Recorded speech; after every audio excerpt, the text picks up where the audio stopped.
Hello everyone, it's Cyrano. I'm doing a guide for Temple Guardian Anhuur. The first thing that should happen is the tank should run in and try and generate a pretty good threat lead.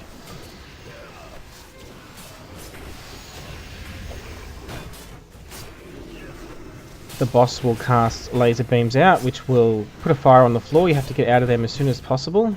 You will die pretty quickly after about 3 or 4 ticks. And the fire is cast randomly on players. And at about 70%, the boss will create a bubble, he'll be immune, and you have to jump down to the left side where the lever is. Now the tank should gather up all the snakes, because if the snakes are hitting the DPS, they can't really press the button. So one DPS has to be assigned to pull the lever, which takes about 10 seconds. The other DPS have to DPS down the snakes. Now if you try to run around from behind, you'll see that it's blocked. The DPS should continue to DPS the snakes as they're brought around, because the damage does add up. Now while the boss is up there, he's putting a stacking debuff on you, on everyone in the party. So you have to get these force fields down as soon as possible so that the boss can be interrupted. Otherwise he continues to cast it. So another 10 seconds on this lever. What you need to do is make sure that you've left one DPS up the top. We've left one melee DPS up there because they can interrupt. So he's just been interrupted because the force field's gone down. Now with that huge threat lead that the tanks gathered at the start, the boss will just come straight to you.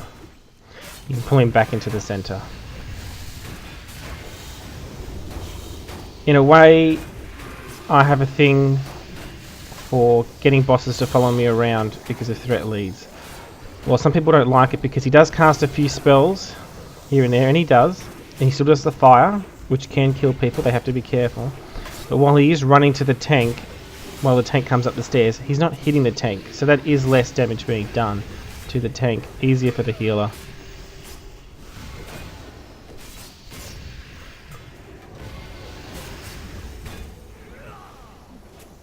As you can see here, one of the DPS, the hunter, has gotten stuck in the flames. He didn't get out fast enough. Now they are deadly.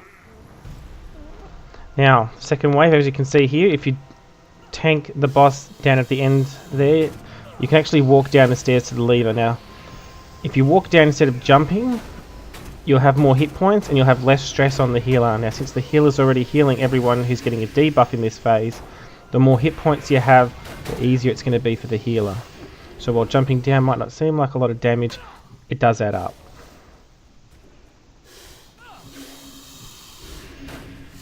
This is generally the phase where you want to pop any cooldowns if you're the tank.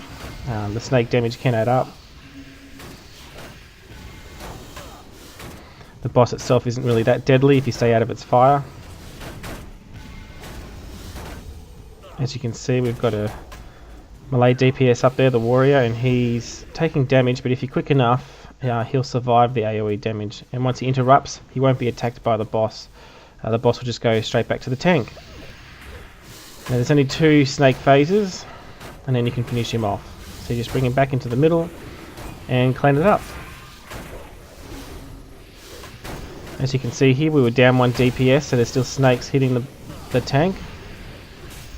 Normally, if you've got a good group, this wouldn't happen.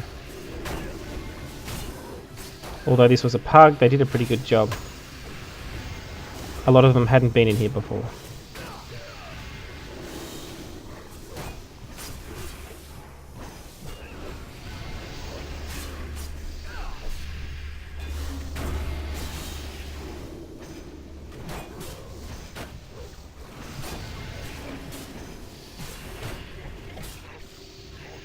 Thank you for watching.